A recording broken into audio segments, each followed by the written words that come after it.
Jorge Bucay, El camino de la espiritualidad. Llegar a la cima y seguir subiendo. Cada mañana, al abrir los ojos, cruzamos el umbral que nos regresa al mundo de nuestra vida cotidiana. Volvemos del universo mágico y muchas veces incomprensible de los sueños al no menos mágico y muchas veces más que incomprensible mundo de la realidad tangible. Cualquiera de nosotros coincidiría sin dudarlo con lo sorprendente de esta experiencia pasada así, y sin embargo casi nunca tomamos plena conciencia de lo maravilloso de este diario viaje de vuelta. La mayoría de nosotros no valoramos en su justa medida el milagro de cada despertar. Esta vivencia es tan importante que las más notables escuelas de pensamiento y cada uno de los hombres y de las mujeres cuyas palabras han trascendido a su tiempo han construido y legado para todos un concepto más amplio y metaforizado de la palabra despertar, un significado no tan relacionado con el peso de sueño a la vigilia, sino más bien emparentado con la impactante experiencia de la iluminación y con la simple entrada al camino espiritual. Uno de los más polémicos maestros espirituales, Gurdjieff, enseñaba que el hombre, mecanizado por la rutina de su lucha diaria por la subsistencia, no hacía más que sobrevivir como un sonámbulo, pero que tarde o temprano debería enfrentarse a su despertar. Georgios Ivanovich Georgiades, nombre con el que fue bautizado Gurdjieff, nació en lo que era territorio ruso a finales del siglo XIX y peregrinó durante toda su vida por la India, China, Japón y Oriente Medio, buscando respuestas definitivas a las preguntas internas. Su biografía, bastante extraordinaria, parece un catálogo de experiencias y hazañas que ilustran y justifican su audaz y provocativo pensamiento. Para algunos genial, para otros delirante. En el final de su agitada existencia, radicado en Francia, donde murió en 1949, incidentalmente un día antes de mi nacimiento, escribiría algunas de sus ideas más impactantes. La más provocativa para mí es la de aquel texto en el que sostenía que para vivir verdaderamente era necesario despertar, pero que ese despertar nunca sería posible sin antes animarse a transitar algunas muertes y otros tantos renaceres. Apoyado en esta idea, sostengo que estos despertares no son patrimonio exclusivo de algunos pocos elegidos o superdotados o seres excepcionales, pequeños o grandes, forman parte de la vida de todos. A veces son sorprendentes y subjetivamente transformadores. Otras veces parecen nimios, incidentes, poco importantes. Pero todos, o mejor dicho, la suma de todos estos sucesos conforman nuestro camino de crecimiento y son el fundamento esencial de nuestro desarrollo como personas. Déjame que recuerde aquí la leyenda de la iluminación de Buda, que seguramente escuchaste alguna vez. Cuenta la leyenda que Siddhartha Gautama se transformó en Buda después de meditar bajo una higuera toda una noche de mayo, en el año 542 antes de nuestra era.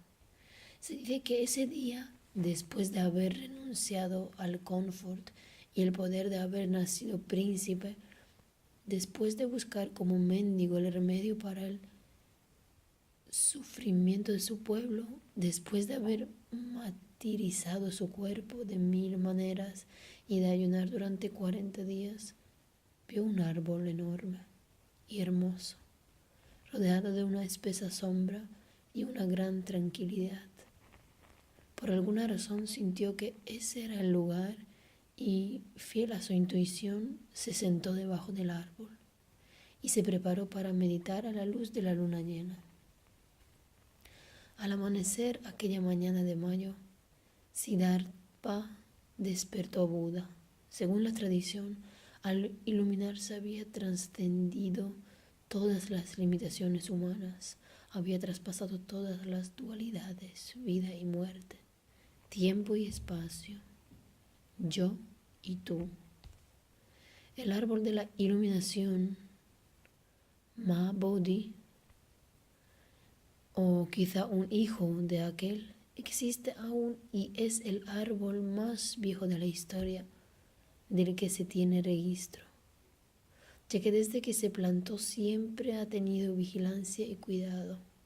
En la actualidad, este árbol está cercado por una valla y rodeado de templos, a donde acuden los peregrinos a orar y meditar, rodeado por guirnaldas. Bodhi es adorado y es celebrado por los visitantes como lo que es un monumento vivo a la capacidad de despertar de los seres humanos. Además, está aclarar que no todos los despertares son tan trascendentes como el de Buda, pero insisto, cada uno de nosotros ha vivido los suyos y seguirá viviéndolos. Sacar de ellos todo lo que nos ofrecen es cuestión de aprender a reconocerlos y aprovecharlos. El primer consejo de casi todos los maestros es permanecer lo suficientemente alerta como para poder registrarlos cuando sucedan. Aunque esa actitud no sea por fuerza una condición necesaria, también puede suceder.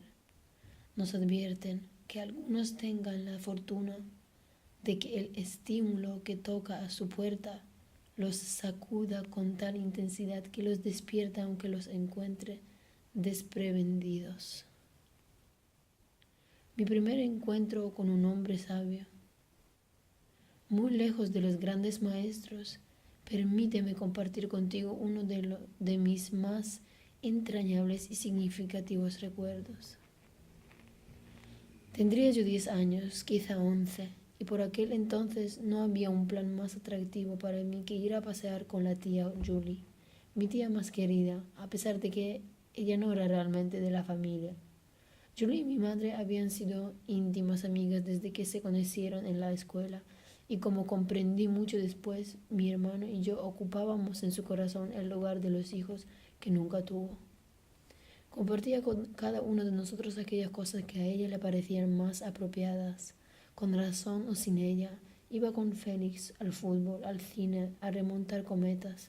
Conmigo iba al teatro, a escuchar música y a tomar el té en la Richmond, una confitería de los más elegantes y británica, en pleno centro de la ciudad.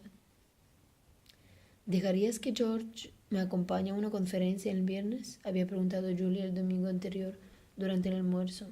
¿Una conferencia?, había preguntado a mi mamá. ¿De quién? Krishnamurti viene a Buenos Aires, dijo mi tía con emoción. ¿Y ese quién es?, pregunté yo. Es un maestro del alma, dijo Julie, un sabio que nació en la India y que viaja por el mundo enseñando cosas maravillosas. ¿Pero no te parece que Jorge es un poco chico para ir a esa conferencia?, acotó mi madre. Puede ser, pero no creo que Krishnamurti vuelva a Buenos Aires, contestó la tía proféticamente. Quizás sea la única oportunidad de ver lo que tenga en su vida. Bueno, dijo finalmente mamá, si él quiere, que vaya. Muy lejos estaba yo de rechazar una salida con mi tía Julie. Así que ese mismo viernes nos dirigimos al salón de actos de una importante compañía de seguros frente a la Plaza de Mayo, a escuchar al extraño visitante. La situación era muy impactante para cualquiera, y más para mí. Esa era su tercera y última conferencia. Ese pequeño hombrecito de voz dulce, aspecto vulnerable y cara de ángel, había reunido a más de 300 personas para escucharlo, para hablar de India, del mundo occidental y de la espiritualidad. Si bien se me escapaban muchas cosas de las que decía, me tranquilizaba saber que en la conversación posterior con la tía ella aclararía todas mis dudas. Después de hablar durante casi una hora, Krishnamurti dijo que había llegado el momento de las preguntas. Ayer se apresuró a decir, alguien me preguntó después de la charla cómo definiría yo la vida. ¿Está aquí esa persona? Sí, maestro, dijo alguien desde el fondo. Yo no soy tu maestro, contestó Krishnamurti. Tu maestro está en tu interior. Ayer te pedí que me trajeras 2 garbanzos, 2 lentejas o 2 alubias para poder contestar hoy a tu pregunta. ¿Las trajiste? Sí, aquí las tengo, dijo el hombre. Un señor de unos 40 años se adelantó entre el público y le dio a Krishnamurti 2 alubias blancas que el conferencista guardó apretando una en cada un puño. Dejaré la respuesta para el final, añadió. Durante la siguiente media hora, Judy Krishnamurti contestó a todo tipo de preguntas sobre toda clase de temas. Recuerdo que su jugada, si lo era, respecto de la pregunta postergada, había conseguido tenerme expectante. Llegó el momento de despedirse y Krishnamurti bajó la cabeza y nos habló muy lentamente. Me preguntan qué es la vida para mí. Creo que no puedo explicarlo solo con palabras, porque la vida se siente, se ve, se vive. No puedo dar definiciones, repitió, pero quizá pueda dar un ejemplo. Después de hacer una pausa, Krishnamurti prosiguió. La vida es la diferencia que hay entre esto, dijo, mientras mostraba la alubia que había guardado en su mano izquierda. Y esto otro, concluyó enseñando la otra alubia, la que había permaneciendo en su puño derecho. Una exclamación de asombro inundó la sala. No era para menos. Un pequeño brote verde asomaba de la alubia que yacía a la vista de todos en el plan de su mano derecha. En poco más de media hora, con la humedad y el calor de su mano, una de las alubias, solo una, había germinado. Después, mucho después, vendrían las preguntas. ¿Qué fue lo que pasó? ¿Cómo lo hizo? Más tarde aún, los intentos de explicar que habrían inevitablemente más preguntas. ¿Cómo puede un hombre manejar la humedad, el calor y la energía de su puño, cerrando para conseguir que una alubia germine en tan poco tiempo? ¿Cómo puede hacerlo en solo una de sus manos? Todo esto sería después, porque en ese momento lo único que importaba para el niño que fui era la sorpresa y el descubrimiento de un mensaje imposible de olvidar. La vida es expansión, es crecimiento, es apertura. La vida es alegría, es despertar y es también, ¿por qué no?, algo de misterio.